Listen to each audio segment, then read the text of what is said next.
예, 이 시간에는 사도행전 20장 14절부터 21절 말씀까지 읽었습니다. 오늘은 사도행전 133번째 시간으로 부제목은 하나님과 독대하는 사람은입니다. 하나님과 독대하는 사람은. 자, 우리는 지난 시간에 아소까지 바울이 걸어갔다 그랬어요. 자, 바울은 배를 타고 먼저 아소에 도착해서 바울을 기다리고 있는 일행을 아소에서 만났습니다. 이 아소라는 곳은요, 굉장히 경치가 아름다운 곳이래요. 자, 에게해 바다 연안에서 가장 아름다운 곳으로 손꼽히는 곳이 바로 아소라는 곳입니다. 그래서 그 유명한 철학자 플라톤이라는 사람은 이곳에다가 이상주의 국가를 건설하려고 그랬대요. 또 유명한 철학자 아리스토텔레스는 알렉산더 대왕의 스승으로 가기 전에 주전 348년부터 345년까지 3년 동안 이곳에서 철학을 가르쳤다고 합니다. 오늘날에도 저는 안 가봤어요. 안 가봤는데 이곳을 갔다 온 사람들이 말하기를 이 아소의 바다가 얼마나 물이 맑고 깨끗한지 속이 많이 다 들여다 보인답니다. 하지만 이 아소에 도착한 바울은 이 아름다운 아소의 경치를 구경하거나 또는 그 유명한 철학자 플라톤과 아리스토텔레스의 발자취를 둘러보려고 하지 않았습니다. 본문 14절을 보면 바울은 그의 일행과 함께 곧바로 배를 타고 아소 남쪽의 미둘레네라는 곳으로 갔습니다. 그리고 이어지는 본문 15절이 이렇게 기록하고 있습니다. 시작. 거기서 떠나 이튿날 기오 앞에 오고 그 이튿날 사모에 들르고 또 그 다음날 밀레도에 이르니라. 자, 미둘레네라는 곳에서 바울 일행은 다시 배를 타고 계속 남쪽으로 갑니다. 그래서 기오라는 곳을 지나고 사모라는 곳을 거쳐가지고 아소를 출발한 지 4일 만에 그 드로아라는 항구에서 남쪽으로 250km쯤 떨어진 밀레도라는 섬에 도착합니다. 자, 본문 16절 보겠습니다. 시작. 바울이 아시아에서 지체하지 않기 위하여 에베소를 지나 배 타고 가기로 작정하였으니 이는 될 수 있는 대로 오순절 안에 예루살렘에 이르려고 급히 가미로라. 자, 바울 일행이 도착한 이 밀레도라는 섬은요, 에베소에서 남쪽으로 약 45km 떨어져 있고요, 아까 말씀드린 대로 드로아에서는 250km 떨어져 있습니다. 자, 그런데 이 45km 떨어져 있는 에베소는요, 우리가 앞에서 살펴본 바와 같이 바울이 무려 3년 동안 머물면서 복음을 전했던 곳이에요. 그러니까 3년 동안 복음을 전하면서 정들었던 믿음의 형제자매들이 얼마나 많이 있었겠습니까? 사도행전 20장 1절에서 에베소를 떠났던 그 바울이 본문의 시점에 이른 것은 대략 1년 정도 지났을 때예요. 그러니까 바울이 그 에베소 사람들을 1년 정도 못 본 거죠. 그렇다면 1년 정도 보지 못한 이 에베소의 형제자매들, 믿음의 형제자매들이 얼마나 보고 싶겠어요. 그런데 바울은 배를 타고 오면서 그 지척에 보이는 그 에베소를 그냥 지나쳤습니다. 그리고 그 에베소 남쪽 45km 떨어진 밀레도로 곧바로 갔어요.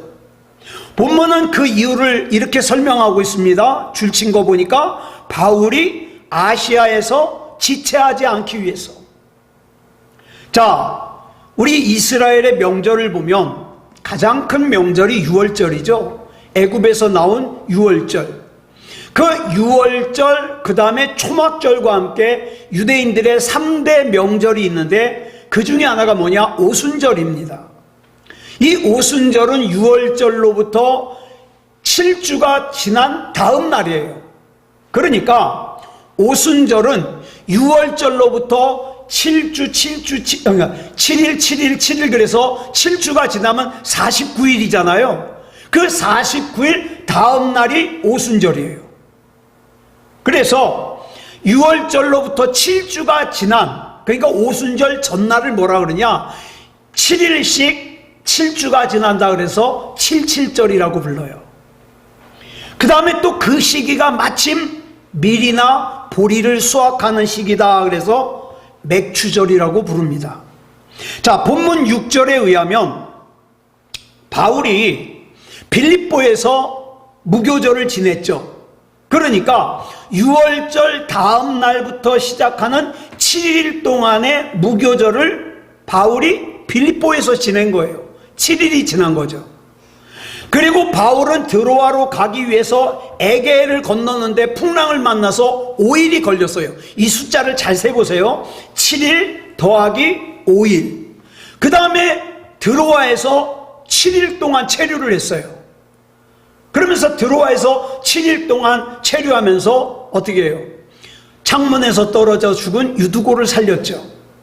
그리고 바울은 드로아에 가기 위해서 그다음 바울이 드로아에서 아소까지 걸어갔어요. 다른 사람들은 배 타고 가고. 그런데 그 거리가 65km거든요.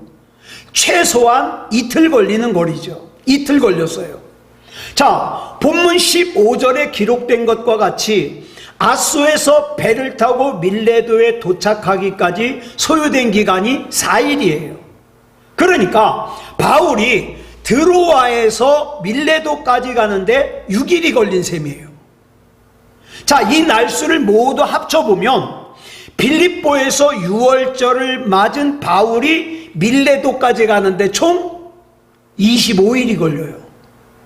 자, 그러면 오순절이 50일째 되는 날인데 지금 25일이 지났으니까 오순절까지 며칠 남은 거예요? 25일 남은 거예요. 자, 그런데 바울이 앞으로 가야 할 밀레도에서 예루살렘까지의 거리는 드로아에서 밀레도까지 오는 그 거리의 2배가 넘어요.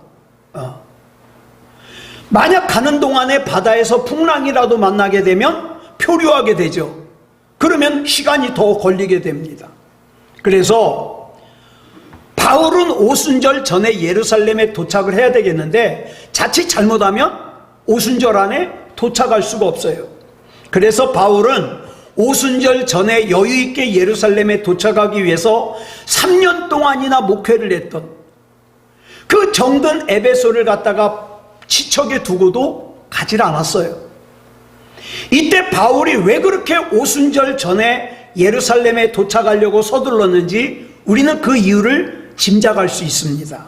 왜냐하면 유대 민족의 최대의 명절인 그 3대 절기 중에 하나인 오순절 전에 지금 바울이 뭘 갖고 가느냐? 흉년을 당한 예루살렘 교인들을 도와주려고 마게도냐와 아가야 지방의 교인들이 모아준 구제헌금을 갖고 가고 있어요. 그러니까 명절 전에, 우리로 말하면 추석이나 설 전에 이 구제금을 갖다가 전달하고 싶은 거예요. 또 오순절이면 그 지중해 인근에 흩어져 살던 유대인들이 사방에서 예루살렘으로 모여들어요. 그러면 일부러 찾아가지 않아도 이 바울이 복음을 전하기 얼마나 좋은 기회입니까? 게다가 그리스도인들에게는 이 오순절이 어떤 날이에요? 성령 받은 날입니다. 그래서 바울에게 있어서 이 오순절은 예루살렘 교회의 교인들과 함께 그동안 성령님께서 자기를 통해서 그 이방인들을 어떻게 구원하시고 역사하셨는지를 나눌 수 있는 아주 좋은 기회예요. 그래서 바울이 일행으로부터 우리 지난 시간에 말씀드렸잖아요. 자발적으로 자기를 격리해가지고 드로아에서 아소까지 65km나 되는 거리를 갖다가 어떻게 했어요? 걸어갔어요. 다른 사람은 배 타고 가게 하고. 자, 왜 그 거리를 걸어갔느냐? 혼자 그 거리를 걸어가면서 바울은 하나님과 독대하는 거예요. 하나님과 혼자 기도하는 거예요. 자, 성령님께서 분명히 예루살렘에 가면 결박이 기다리고 있다, 환란이 기다리고 있다.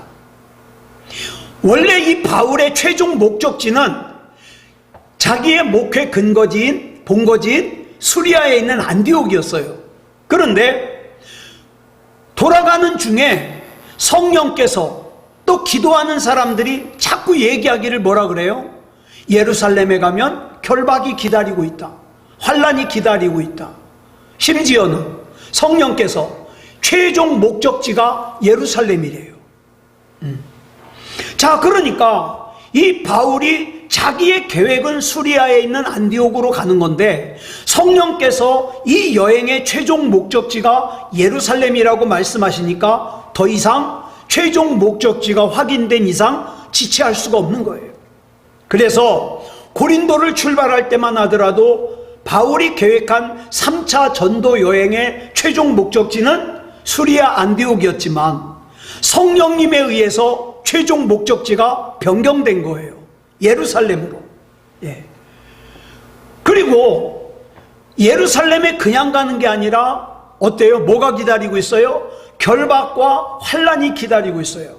우리가 앞에서 쭉 살펴본 바와 같이 바울은 수택에 많은 고난을 겪었어요. 그죠? 핍박을 당했어요. 그러니까 이 사도 바울은 자기를 기다리고 있는 결박이 뭔지 또 환란이 뭔지 알아요. 겪어봤잖아요. 그러나 이 바울은 지체하지 않고 지금 예루살렘으로 가는 것이 가장 중요한 사명이에요. 그래서 본문의 바울은 우리에게 중요한 교훈을 몇 가지 주고 있습니다. 자, 우리가 지난 시간부터 살펴본 대로 바울이 드로아에서 아소까지 65km를 걸어가면서 혼자 어떻게 해요? 다른 사람들로부터, 일행들로부터 자기를 격리했어요. 따로 떨어뜨려 놨어요. 그리고 하나님과만 독대합니다. 그러면 이렇게 하나님과만 독대하는 사람들의 특징이 뭐냐 이 말이죠. 그걸 첫째로 설명하고 있어요. 첫째 뭐냐? 우리 같이 읽어보겠습니다. 시작. 세상에서 참된 그리스도인으로 살아갈 용기를 가질 수 있습니다. 자, 아까도 말씀드린 바와 같이 바울은 이미 감옥에 갇힌 경험들이 있어요. 또 태형을 맞아본 경험이 있어요. 몰라서 당할 때는 몰라서 당한다 그러지만 이미 그것이 얼마나 아프고 고통스럽고 끔찍하다는 걸 바울이 알고 있어요. 두 번 다시는 당하고 싶지 않아요. 그런데 성령께서 지금 바울이 가려고 하는 길이 무슨 길이래요? 결박과 환란이 기다리고 있는 길이래요. 여러분, 우리 기억하셔야 돼요. 내가 예수 믿으니까 나는 꽃길만 갈 거야? 내가 하나님이 믿어지는 사람이니까 난 편안하게만 살 거야? 아닐 수도 있습니다. 왜? 하나님께서 나에게 뭘 원하시는지 모르거든요. 자, 바울을 지금 기다리고 있는 것은 바울이 이미 경험한 바 있는 끔찍한 투옥과 태형과 테러예요. 제가 바울 입장이라면 피하고 싶을 거예요. 아, 성령님께서 이거 미리 알려주셨으니까 이거 피해야지. 저는 피했을 거예요. 그렇지만 바울은 성령께서 나를 믿고 이 일을 나에게 맡겨주셨으니까 나는 생명을 걸고 이 길을 정면 돌파할 거다. 생명을 걸었습니다. 이게 어떻게 가능할 수 있었는가? 드로아에서 아소까지 65km를 혼자 걸어가면서 하나님과 독대하였기 때문에 가능한 거예요. 우리가 하나님 안에서 믿음다운 믿음으로 사는 것은 내 결심으로 되지 않아요. 하나님과 독대하여 하나님께서 내게 힘을 주셔야 그것이 가능한 거예요. 우리는 대부분의 경우 뭐가 참인지 거짓인지 알아요. 하나님께서 나에게 뭘 원하시는지도 알아요. 그런데 왜 내가 아는 대로 못 삽니까? 때로는 자존심 때문에, 때로는 내가 손해볼까 봐, 내가 하나님의 정의를 쫓기보다는 불의를 행하는 게 내가 편하니까. 네. 여러분, 우리 마음속에 뿌리를 두고 있는 이 두려움과 욕심은 내 결심으로 이길 수 없어요. 그럼 뭘로 이길 수 있느냐? 하나님과 독대를 통하여 하나님께서 주시는 용기로만 이길 수 있습니다. 우리는 말로는 믿음 잘 얘기할 수 있어요. 나 하나님의 자녀예요. 나 예배자예요. 그런데요, 너무나도 당연스럽게 아무것도 아닌 거에서 넘어질 때가 너무 많아요. 아무것도 아닌데 예배를 떠나요. 아무것도 아닌데 기도를 떠나요. 그러니까 내가 예배를 드리는 것은, 내가 기도를 하는 것은 내가 결심했기 때문이 아니고 내가 당연한 것이 아니라 하나님께서 내게 그렇게 할 수 있는 힘을 주신 거예요. 그리스도인이 이 세상을 살아가면서 이 세상 사람들과 부대끼면서 살면서 어떻게 삼위일체 하나님과 독대하면서 살 수 있습니까? 그것은 성령께서 나를 이끌어 주시지 않으면 안 돼요. 내가 내 마음대로 살면 하루 종일 하나님 한 번도 생각하지 않고 살 때가 얼마나 많은지 몰라요. 그러나 성령님께서 나를 인도해 주시고 하나님께서 나에게 먼저 말씀을 보내주셔서 어떻게 해요? 하나님께서 나를 품고 계시는구나, 지금도 하나님께서 나를 인도해 주시는 거구나, 이걸 갖다가 우리가 깨달을 수 있다 이 말이에요. 생각해 보십시오.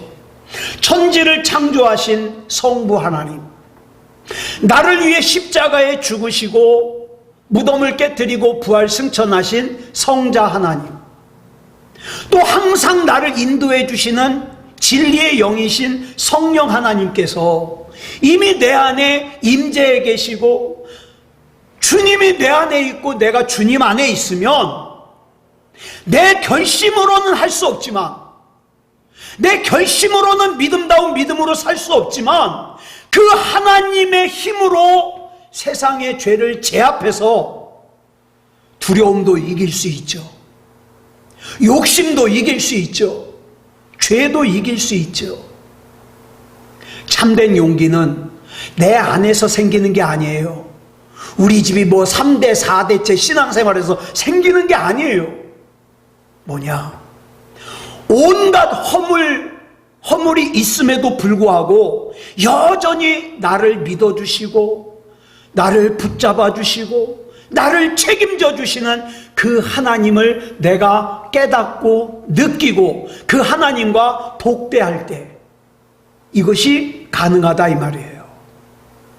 그 다음에 하나님과 독대하는 사람은 두 번째 특징이 있어요. 뭡니까? 시작. 결과적으로 주님 안에서 이 세상을 새롭게 할 수 있습니다. 바울은 복음을 전하기 위해서 지중해를 막 누비고 다녔어요.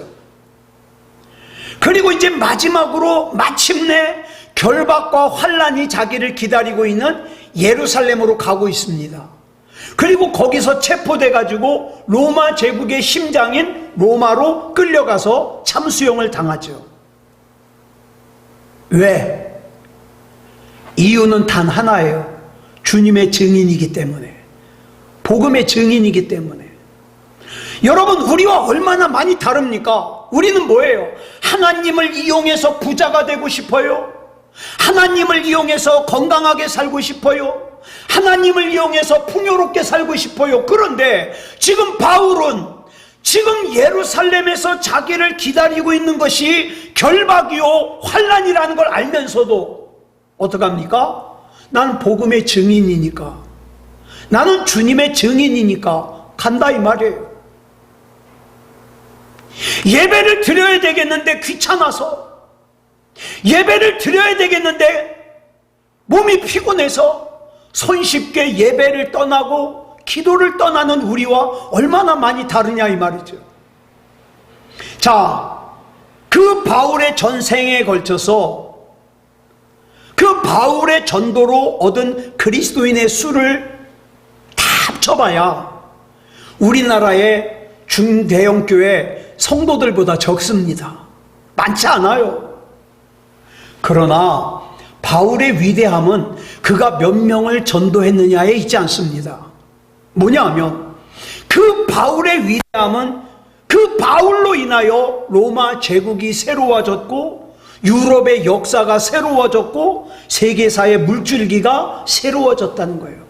오늘 저와 여러분도 마찬가지예요. 내가 얼마나 눈에 보이는 업적을 남겼느냐 이게 중요한 게 아니라 내가 지금 하나님과 독대하면서 내딛는 이 발걸음 때문에 내 인생이, 우리 가정이, 우리 교회가, 나와 알고 있는 사람들이 변할 수 있는 가능성을 가지고 있다는 사실이죠. 예. 그런데 우리가 여기서 분명하게 알아야 될 것은 이것은 바울 개인의 업적이 아니에요. 바울은 자기 생명을 포함하여 자기의 삶을 온전히 주님께 드렸을 때 바울을 도구 삼으신 하나님께서 일하신 것이죠. 여러분, 인간의 몸을 입고 이 땅에 오신 예수님은 또 이 바울과 케이스가 달라요. 예수님께서는 전생애를 통하여 팔레스타인을 떠나본 적이 없어요. 그냥 거기서만 살았어요. 팔레스타인에서 태어나서 팔레스타인에서 사역하시다가 팔레스타인에서 고난당하시고 십자가를 지시고 죽으셨다가 팔레스타인에서 부활하셔서 승천하셨어요. 자, 예수님은 이처럼 팔레스타인을 벗어나 본 적이 없는데 그 예수님에 의해서 지금 지구 반대쪽에서 살고 있는 우리가 어때요? 예수님을 구주로 영접하고 구원받았잖아요. 그것도 2000년이나 지나서. 여러분, 예수님께서 이렇게 하실 수 있었던 이유는 예수님의 생명을 포함하여 예수님 당신의 전부를 성부 하나님 앞에 드렸을 때 그 예수님을 통하여서 하나님이 친히 역사하시고 섭리하셨기 때문이죠. 오늘 우리도 마찬가지예요. 예수님도 바울도 우리도 내가 뭐 얼마나 많이 배웠어? 내가 가진 게 얼마나 많아? 이런 게 중요한 게 아니라 내가 지금 하나님과 독대하고 있냐고요.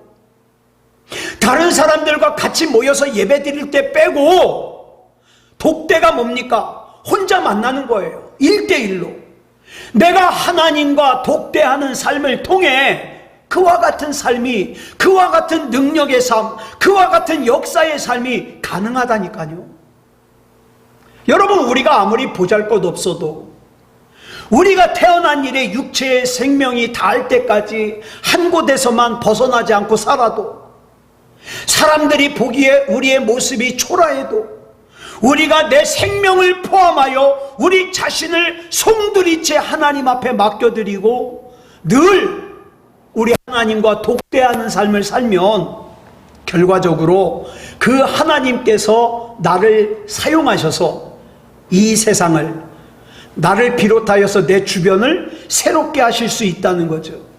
그렇기 때문에 우리 하나님과 독대하는 사람만이 나 자신은 약해도, 나 자신은 부족해도, 가진 것 없고 아는 것 없고 재능이 없어도 전능하신 하나님 앞에 마치 어린아이의 도시락 같은 나, 아니 그보다 더 작고 부족해서 겨자씨 한 알 같은 나를 하나님 앞에 드린다면 우리 하나님께서는 그 드려진 겨자씨 한 알만큼 작은 나를 붙잡아 주셔서 어떻게 해요?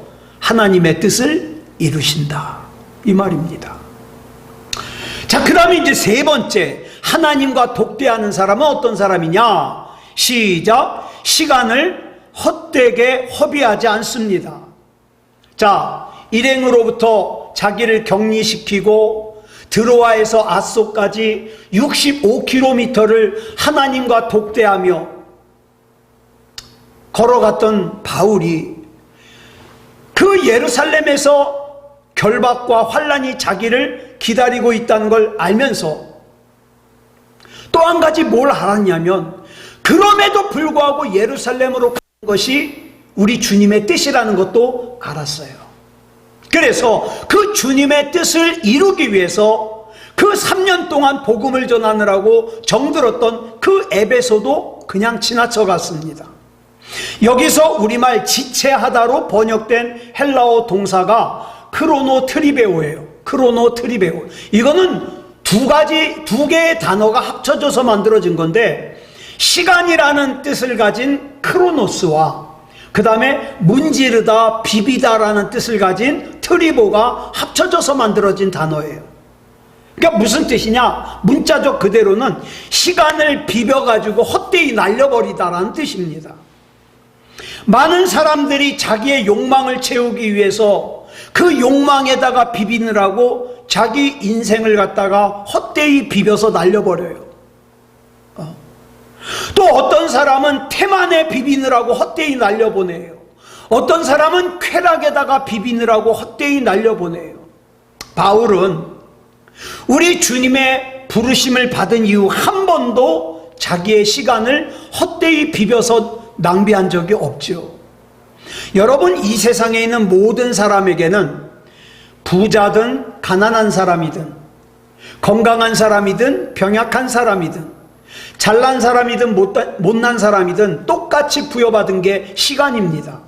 하루 24시간 1440분 86,400초를 받았어요. 그런데 어떤 사람은 이 24시간을 무의미한 것과 비비느라고 다 날려버려요. 그런데 어떤 사람은 하나님의 약속의 말씀 안에서 그 시간을 영원으로 건져 올려요. 하나님께서 기억하시는 시간이 돼요. 그 결과 어떤 사람은 이 세상에서 100년이 넘는 인생을 살아도 허망한 인생이 있는가 하면, 어떤 사람은 짧은 인생을 살았음에도 불구하고 시간과 공간을 초월하여 하나님께서 기억해 주시는 영원을 사는 사람들이 있다 이 말이에요. 그 차이가 어디서 옵니까? 하나님과 독대하느냐 하지 않느냐. 아무리 신앙생활을 오래 해왔다 하더라도 하나님과 독대하지 않는 사람의 신앙은 약할 수밖에 없어요. 신앙이 약하다는 건 무슨 뜻입니까? 시험에 잘 들어요. 나에게 문제가 생겼을 때 그 문제를 이길 수 있는 힘이 없어요. 그러나 하나님과 독대하는 사람은 뭡니까? 자기의 생명을 드리기 때문에, 자기의 시간을 드리기 때문에 어떡합니까? 나는 약하지만 전능하신 하나님의 능력에 내가 접속되기 때문에 나는 능력 있는 삶을 살 수 있게 되는 거죠. 자, 바울이 일행과 함께 배를 타고 밀레도라고 하는 섬에 도착을 했어요. 아까 말씀드렸죠. 밀레도는 에베소에서 남쪽으로 약 45km쯤 떨어진 곳이에요. 밀레도는 로마 제국의 행정구역상 오늘의 터키, 튀르키의 대륙의 서부 지역이에요. 서부 지역. 예. 자, 그런데 이 밀레도가요, 얼마나 대도시인지 아시아에서 가장 큰 도시는 에베소라 그랬죠. 두 번째로 큰 도시가 밀레도예요. 자, 이 밀레도에서 바울이 뭘 했는가? 본문 17절 보겠습니다. 시작. 바울이 밀레도에서 사람을 에베소로 보내어 교회 장로들을 청하니. 자, 바울이 에베소를 지나쳐 밀레도로 직행했다 그래가지고 3년 동안이나 정들었던 에베소 그리스도인들을 아예 외면하지 않았습니다. 지금 시간이 없으니까. 자, 그래가지고 바울이 에베소로 사람을 보내가지고 에베소의 장로들을 밀레도로 오라고 청했어요. 자, 왜냐하면 자기가 이 경유지인 사모에서 에베소로 들어가가지고 에베소를 만나기 위해서 들어가면 어떻게 해요? 배를 갈아타고 들어가야 돼요. 그 다음에 또 나와야 돼요. 거기서 또 1년 만에 만났으니까 막 어떻게 지냈냐고 인사해야 돼요. 그러다 보면은 며칠이 후딱 지나가거든요. 그래서 그 시간을 지체하지 않기 위해서 에베소의 장로들을 밀레도 섬으로 오라고 청한 거예요. 이것이 시간을 절약할 수 있는 길이니까. 자, 그래서 이제 바울이 아시아를 떠나면서, 자 보세요. 바울이 이제 아시아를 떠나면 이게 마지막이에요. 바울은 이걸 알고 있어요. 그래서 떠나면서 자기를 대신하여 에베소 교회 장로들에게 그 아시아의 그리스도인들을 책임져 달라고 부탁을 하는 거예요. 예. 바울은 그 에베소 교회 장로들에게 아시아의 그리스도인들을 좀 잘 보살펴 주기를 당부하죠. 그러면서 본문 18절부터 이제 나오는 내용이 뭐냐? 바울이 고별 설교하는 거예요. 마지막으로. 이제 마지막이라는 걸 알기 때문에 고별 설교를 해요. 마지막 유언과도 같은 거죠. 자, 그러면 그 고별 설교의 시작을 어떻게 시작을 하느냐? 자, 18절 보겠습니다. 시작. 오매 그들에게 말하되 아시아에 들어온 첫날부터 지금까지 내가 항상 여러분 가운데서 어떻게 행하였는지를 여러분도 아는 바니. 자, 여기서 말하는 아시아는 앞에서 말씀드린 것과 같이 에베소가 속해 있는 오늘날의 터키의 서부 지역이에요. 바울의 그 청함을 듣고 지금 밀레도로 에베소 교회 장로들이 왔습니다. 그래서 이 장로들에게 이제 마지막으로 당부하는 고별 설교를 하는 거예요. 이 고별 설교를 어떻게 시작을 하느냐? 내가 이 아시아의 첫 발을 내딛고 어떻게 살아왔는지 여러분이 알지 않느냐? 이렇게 시작을 하고 있어요. 저는 이 말씀을 읽을 때마다 뭘 생각하느냐?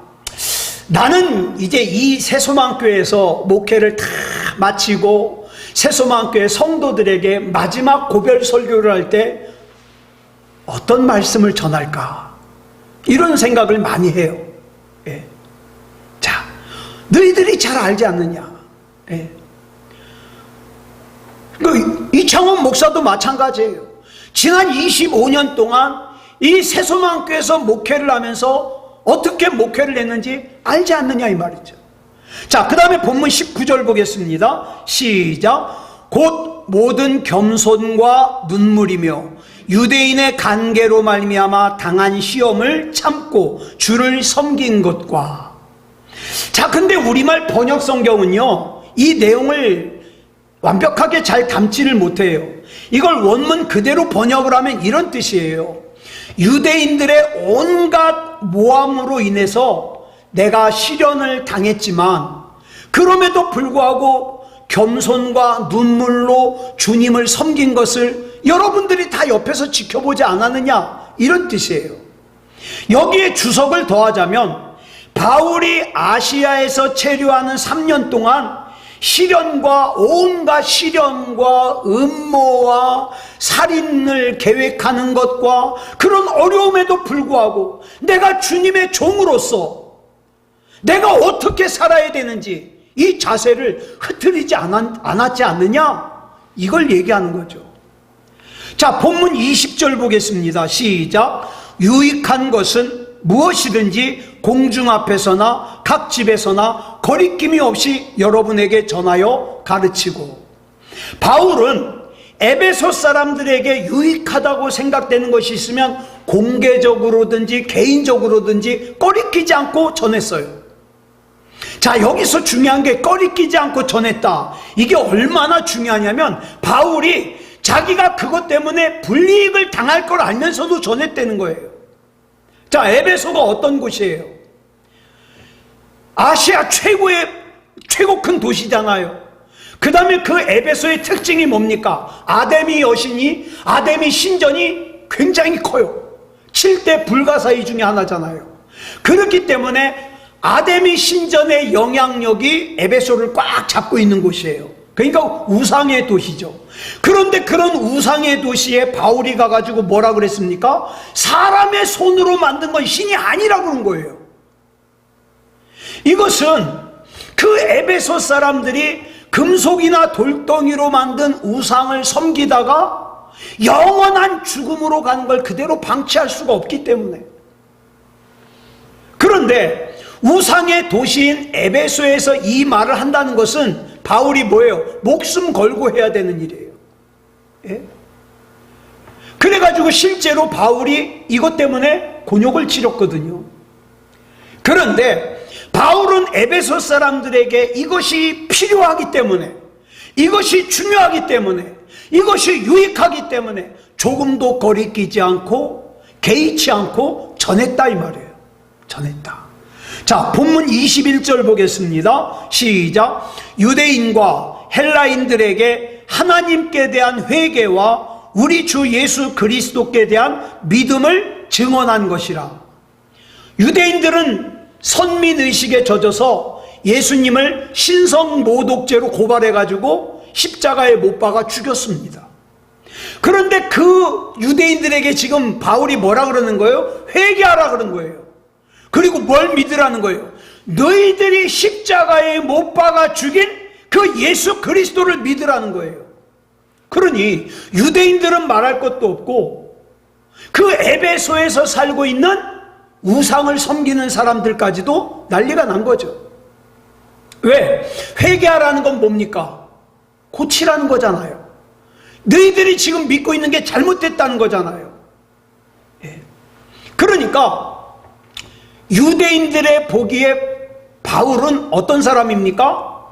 반드시 죽여야 될 사람이에요. 반드시. 예. 게다가 그 에베소 사람들은 그리스 신화 속에 나오는 신들을 갖다가 믿는 사람들이에요.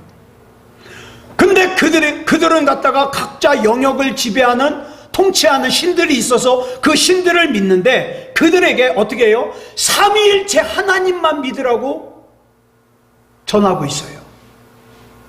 이들에게 회개하라는 것은 너희들이 지금 그 그리스 신화에 나오는 그 신들을 믿는 건 잘못됐다는 거예요. 틀렸다는 거예요. 틀렸다는 거예요.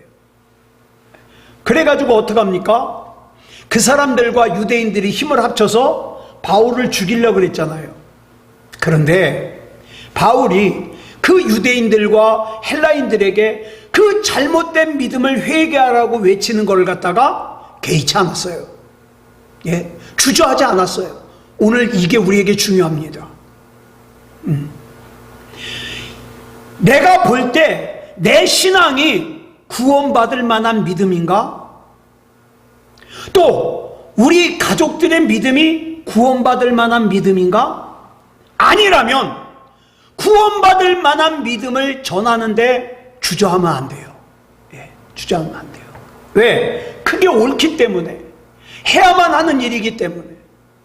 오늘 우리도 마찬가지입니다. 이제 말씀을 정리할 때, 자, 바울이 지금 예루살렘으로 가면 박해와 그 다음에 결박이 자기를 기다리고 있다는 걸 알아요. 알면서도 그 드로아에서 아소까지 65km를 걸어가면서 하나님과 독대하면서, 저는 그 생각을 해요. 예수님도 겟세마네 동산에서 그러셨잖아요. 아버지, 이 쓴 잔 내가 안 마시면 안 돼요? 나 이거 무서워요. 바울은 안 그랬겠어요? 이 결박 안 당할 수 있는 방법 없어요? 이 어려움 안 당할 수 있는 방법 없어요? 그렇지만 그것이 아버지의 뜻이기에 어떻습니까? 가는 거예요. 예루살렘으로. 오늘 우리가 기도할 때 내 뜻, 내가 원하는 대로, 내가 바라는 대로 이루어달라고 하는 그런 기도만 하는 것이 아니라 하나님과 독대하면서 하나님의 뜻이 무엇인지를 알게 하시고 그 하나님의 뜻을 순종할 수 있도록 인도해 주시옵소서. 이렇게 기도해야 되겠죠. 그리고 그 하나님의 뜻을 이룸에 있어서 주저하지 말고, 개의치 말고, 내가 자존심을 상해도, 때로는 내가 손해를 봐도, 억울한 소리를 들어도 나는 내가 구원받을 만한 믿음이 되고 내 사랑하는 사람들이 구원받을 만한 믿음이 된다면 개의치 않고 전하겠다. 이런 마음가짐을 가져야 되겠죠. 그래서 오늘 밤에 기도할 때 그렇게 기도하는 저와 여러분이기를 그리스도 예수님의 이름으로 축복합니다. 기도하겠습니다. 사랑의 아버지 하나님, 감사합니다. 오늘 이 시간에 드로아에서 아소까지 65km를 걸어가며 우리 주님과 독대했던 바울이 자기 잘 살자고, 자기 편하자고, 자기 복 받자고 하나님을 찾은 것이 아니라 나를 향하신 하나님의 뜻이 뭔지를 알고 그 뜻을 주저함 없이 따르고 순종했던 것을 기억합니다. 하나님, 이 땅 사는 동안에 믿음다운 믿음이게 해 주시옵소서. 나를 향하신 하나님의 뜻을 온전히 이룰 수 있게 해 주시옵소서. 이 밤에 기도할 때에 하나님, 나 하나님의 기쁨이 되기 원합니다. 나 하나님의 보람이 되기 원합니다. 우리 하나님 붙잡아 주시고 인도해 주시옵소서. 우리 하나님께서 인도해 주실 줄 믿사오며 그리스도 예수님의 이름으로 감사하며 기도드렸사옵나이다. 아멘.